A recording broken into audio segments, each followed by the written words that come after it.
Hello, learners, and welcome once again to yet another session. I'm Dr. Gitika S. Johari, faculty at School of Vocational Education and Training, Indira Gandhi National Open University. Learners, we have been discussing the course on secretarial practice, which is also a part of the program on Diploma in Modern Office Practice. In our earlier sessions, if you recall, we have covered under the secretarial practice course, Unit 2, which was on communication. In part 1 of our session on communication, we had discussed why one needs to study communication, the definition of communication, and the communication models, which were the linear models, the interactive model, and the transactional model. In the part 2 of the session on communication, we had covered the modes of communication, the techniques and procedures for effective communication, and telephone etiquettes and manners. Today, learners, we are going to take up the next topic or the next unit, which is on office correspondence. So the topics which we are going to study are: what is office correspondence and its purpose, the types of office correspondence, which are internal and external, the different kinds of office correspondence, which are memo, circular and notices, form letter, letters on routine administrative functions, letter on commercial matters, sales, marketing and public relation letters, customer service letters, confirmation letters, social, personal and miscellaneous letters, and also we will be discussing the parts of the letters, which is external, and the format of a letter. So let's understand, or let's start beginning with what is office correspondence. Office correspondence means communication which is in writing between individuals and institutions. Institution could be any office, commercial establishment, factory, or a government department. Every office or institution needs to connect with its customers and suppliers, its own branches in case of large offices, government and regulatory agencies, and many others. The most effective way to interconnect is through correspondence, that is written communication. The communication could be internal, that is within the same institution, or external with other individuals or offices. Communication through written media helps you reach dispersed audience and convey messages with minimum distortion. Since the written communication is permanent, it is essential and often the statutory requirement in establishing and confirming office and business transactions. It could take many forms. Example, it could be in the form of a letter, it could be a report, it could be a circular, it could be a notice or memorandum. It could be sent through post or email, or even pasted on a notice board. The purpose of office correspondence is to convey ideas, report, information, rules and directions, policy and procedures, guidelines, etc. in an impersonal way. So we can say it is not a very expensive proposition as compared to the other forms of communication. Let us now understand what is the purpose of correspondence. Correspondence, the written form of communication at a workplace, is the backbone of any organizational setup, whether it is big or small. Every office has to keep in touch by exchanging information with its own staff and other branch offices, customers and suppliers, governmental and regulatory agencies, banks and other commercial agencies and others. The quality of our written messages, records, reports, etc. will greatly determine the efficiency and success of our office. So our role in this process will really influence the career growth and prospects.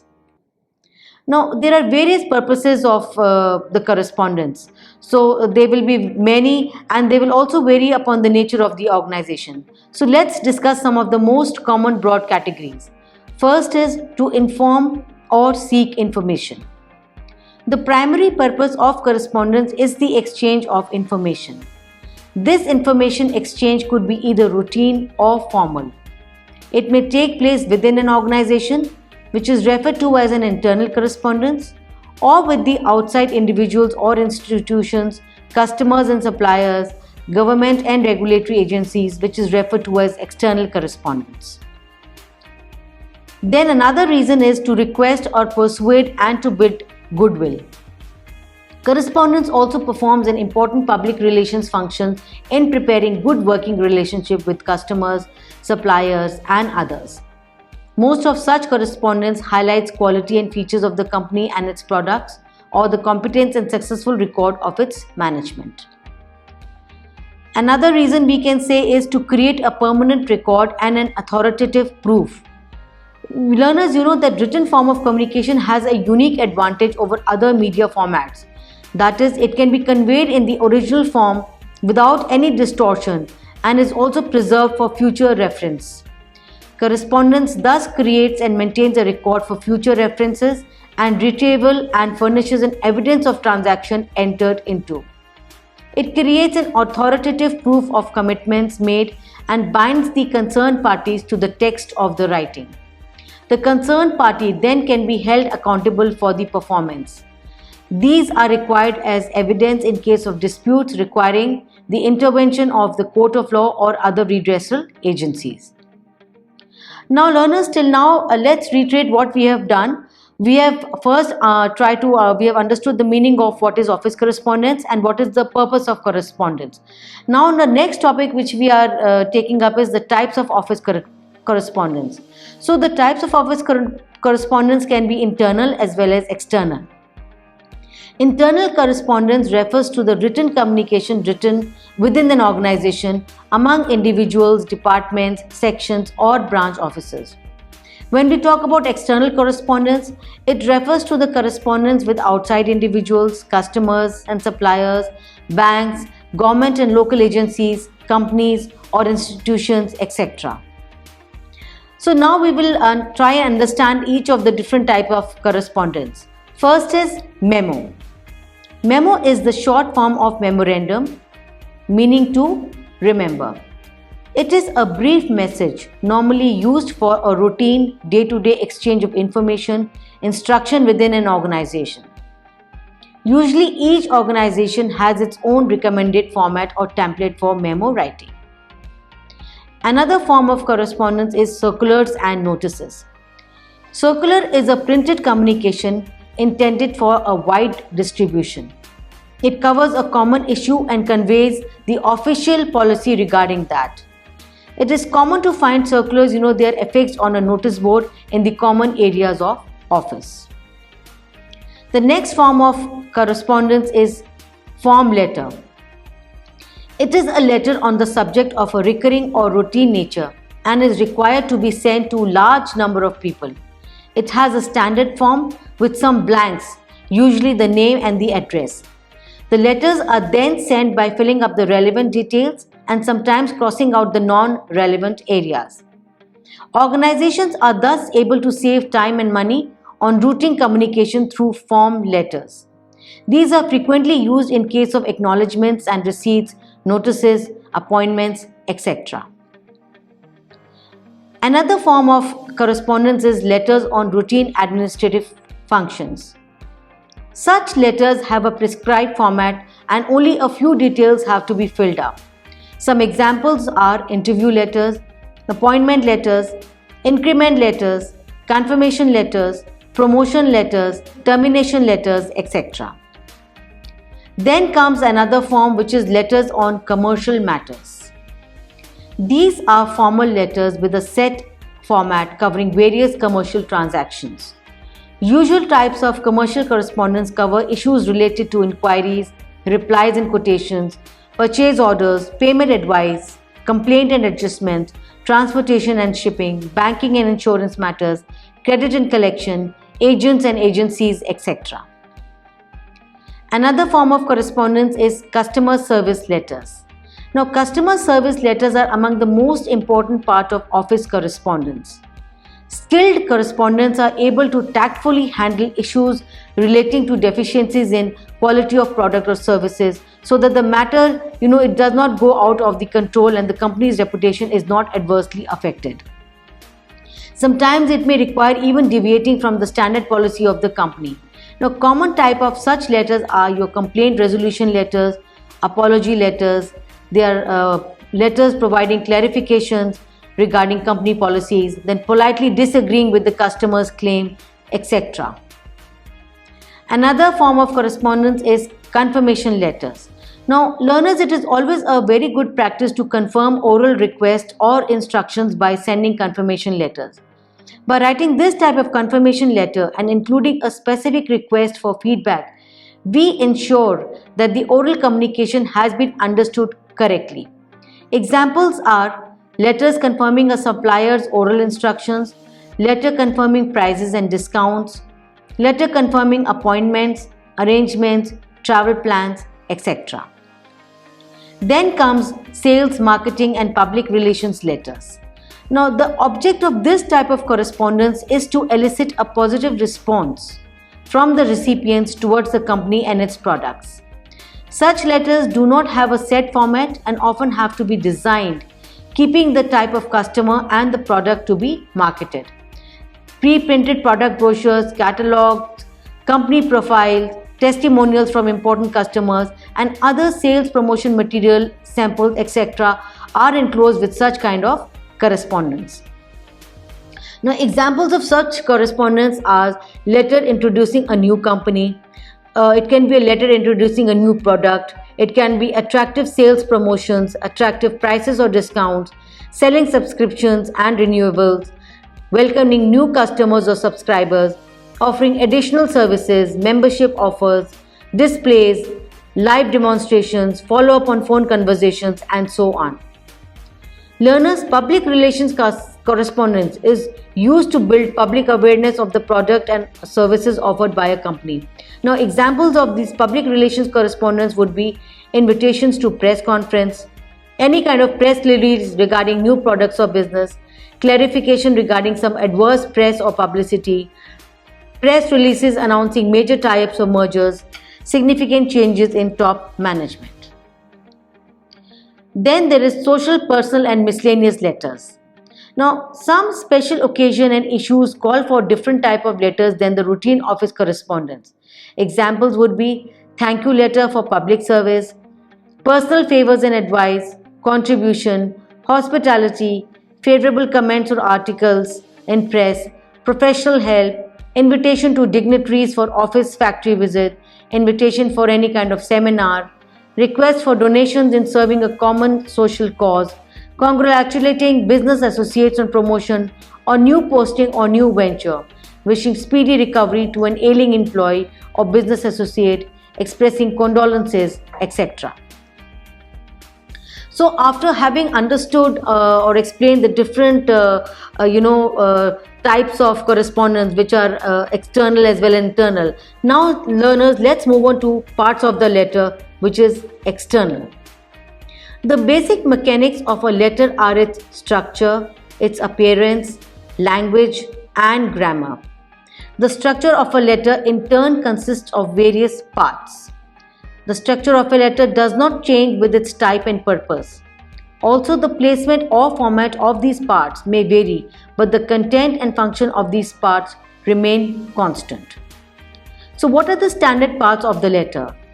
So, first is heading, next is the inside address, the next one is salutations, then comes the body of the letter, then is complimentary close, then is signature block, then is the identification line, then is enclosure, then comes copy distribution, and then lastly it is postscript.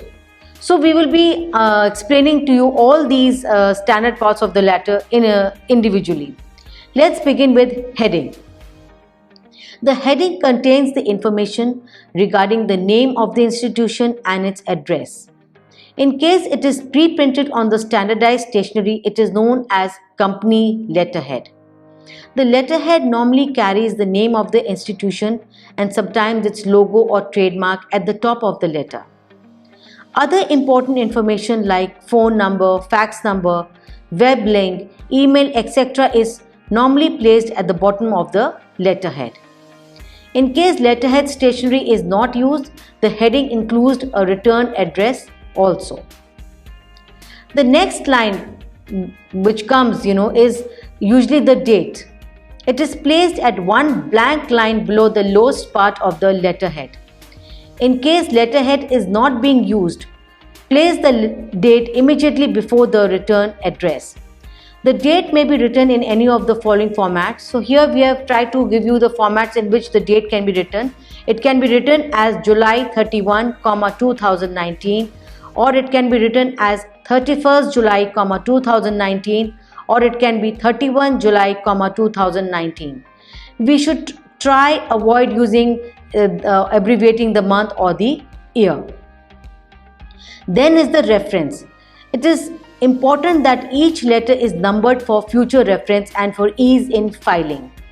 It is a number or a series of numbers and letters, although the exact style will vary from office to office. Sometimes the addresses are requested to quote this reference in their replies. So the reference is normally typed below the date line. We may use a further clarification of your reference and our reference to differentiate in case both the letter and its reply carry references. The next part of the letter is inside address. The inside address identifies the recipient of the letter and must be included in all the letters. It contains the name, address of the firm or the individual to whom the letter is addressed to. It may be noted that while mailing addresses on envelope carries full postal address, the inside address may be written in brief in case of a very long address. Precede the address's name with a courtesy title such as Dr., Mr. or Miss. Mr. or Shri is used for men, both married and unmarried. Miss or Kumari is used for unmarried women. Mrs. or Shrimati is used for married women. Women either married or unmarried, nowadays they prefer using Miss, which is MS.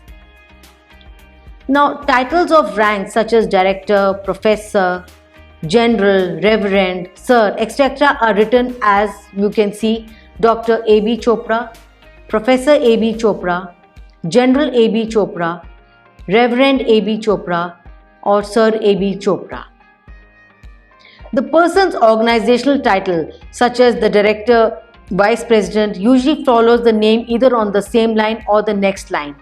So here we have given you an example by showing that Mr. A.B. Chopra, Director, and then the name of the organization ABC Limited. Or in another format we can write Mr. A.B. Chopra, down we can write Vice President, and then in the next line we can write the name of the organization ABC Limited.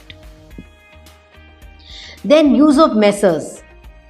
The plural form of Mr. is used to address firms with titles that contain proper names. For example, Messrs. Chopra and Company, Messrs. Sharma Brothers. Messrs. is not prefixed before the names of limited companies. So example is Infotech Private Limited, Tata Sons India Limited are examples. Then for the attention of. An alternative to include the recipient's name or position in the address is to use an attention line. It is written below the inside address but above the salutation and is usually underlined. Here we have given an example. National Textiles Limited, Motinagar, New Delhi 110015 is the address. For the attention of the sales manager comes below the address and then comes Dear Sir. Then comes the next part of the letter, which is salutation. A writer opens a letter with a salutation or a complimentary greeting. Example, Dear Sir opens a letter written to an unknown man, whereas Dear Sirs is used to address a company. Dear Madam is used to address an unknown woman, whether single or married. Dear Sir or Madam is used to address a person of whom you know neither his name nor the gender. We use Sir, Madam for official correspondence with government officials, newspaper editors, judges and high officials. In case of close or friendly relationships and when the addressee's name is known, we may include the name in the salutation. Example, Dear Mr. Mehta. The next part of the letter we call is the body of the letter. The body of the letter contains the main message or the purpose of the letter and hence is its most important part. The body of the letter contains the following components: A.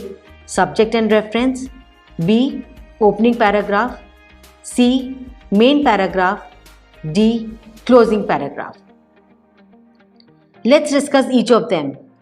First is subject and reference. The subject line identifies the content of a letter and indicates where to file the letter for reference.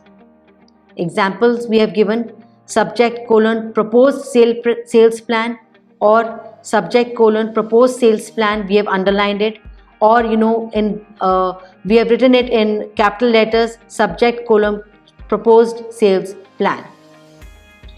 Reference in the body of the letter refers the reference number of the letter in reply of which this letter is being written, or may mention the reference number of the previous correspondence to the same addressee. Then comes opening paragraph. Opening paragraph introduces a letter's subject and sets out the purpose of the letter. It may also include reference to a previous correspondence or conversation to which you are responding. The wordings should be polite and interesting enough for the reader to continue reading the letter. Examples are: we thank you for your order number so and so. We are pleased to know of your interest in our products. We thank you for your feedback on our services ... Next comes the main paragraph. Now learners, while the opening paragraph sets up the subject, the following paragraphs will elaborate on the main subject or the purpose of the letter. So it is always better to plan the message so that all issues are brought out in a logical and sequential order. The subject is explained in detail but without any repetitions. The sentences are limited to 20 words or fewer to improve the readability. Also, in case the subject matter involves many issues, it is better to split the main paragraph into smaller parts, each covering a single issue. Then the last is closing paragraph. This is the last paragraph of the main body of the message and must highlight the desired action from the recipient of the letter. It should be precise, clear, and as unambiguous as possible. We may also restate in brief one or two of the most important points made in the main paragraph. Next part of the letter is complimentary clause. Complimentary clause reflects the relationship between the sender and the recipient of the letter.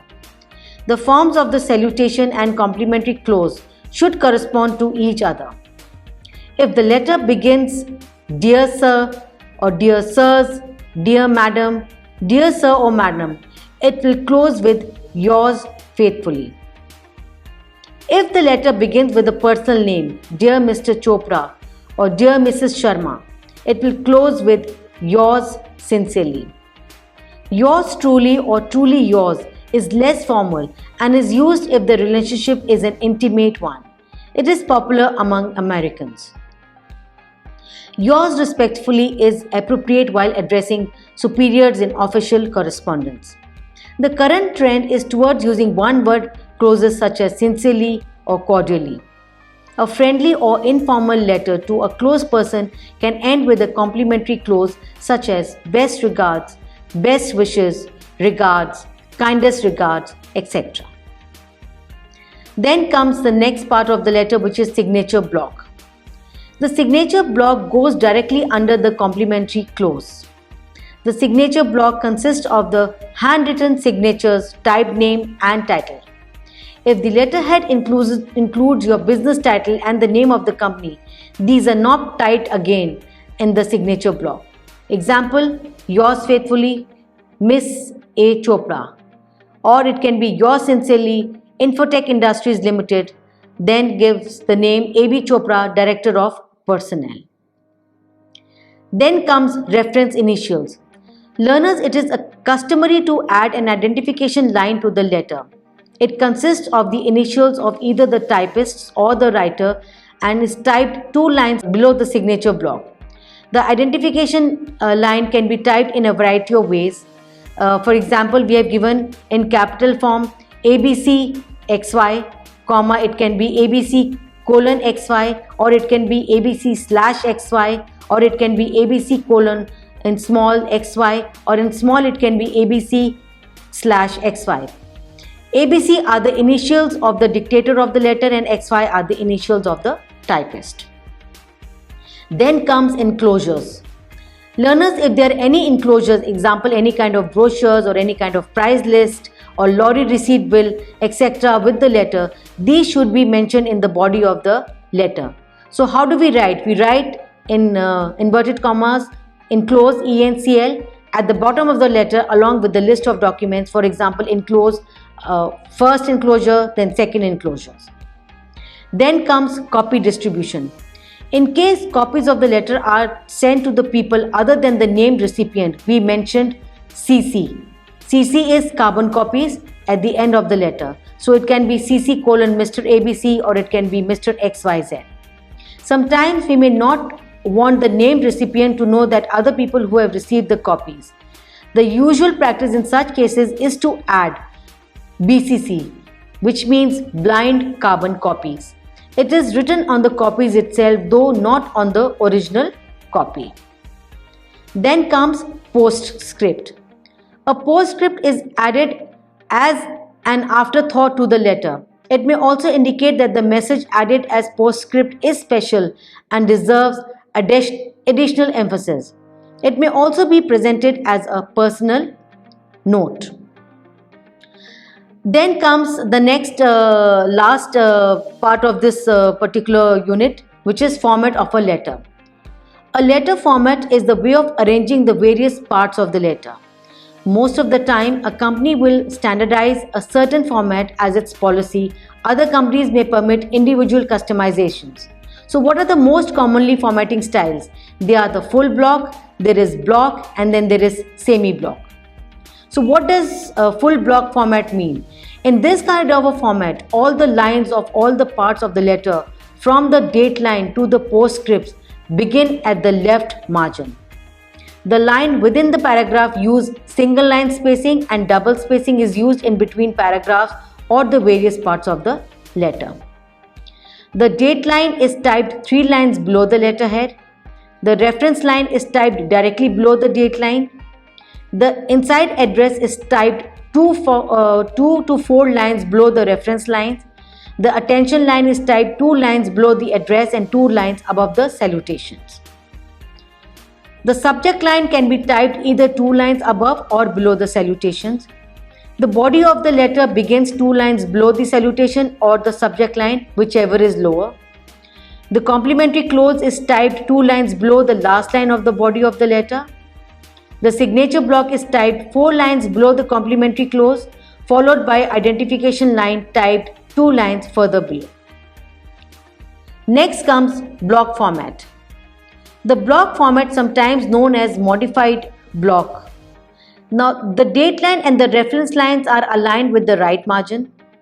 The complimentary close and the signature block is also aligned with the right margin.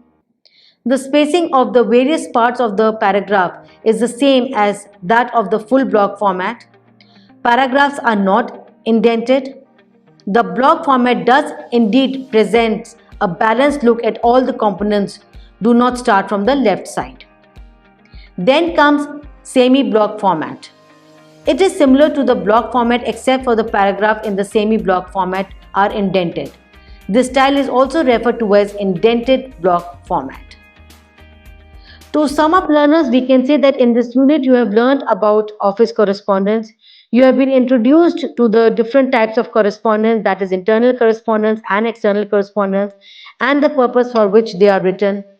At the same time, the different types of correspondence has been discussed with reference to their key points. So learners, I hope you've enjoyed today's session, which must have been very useful, wherein we have covered a correspondence in detail. In case of any kind of query, you may please write to us. Thank you.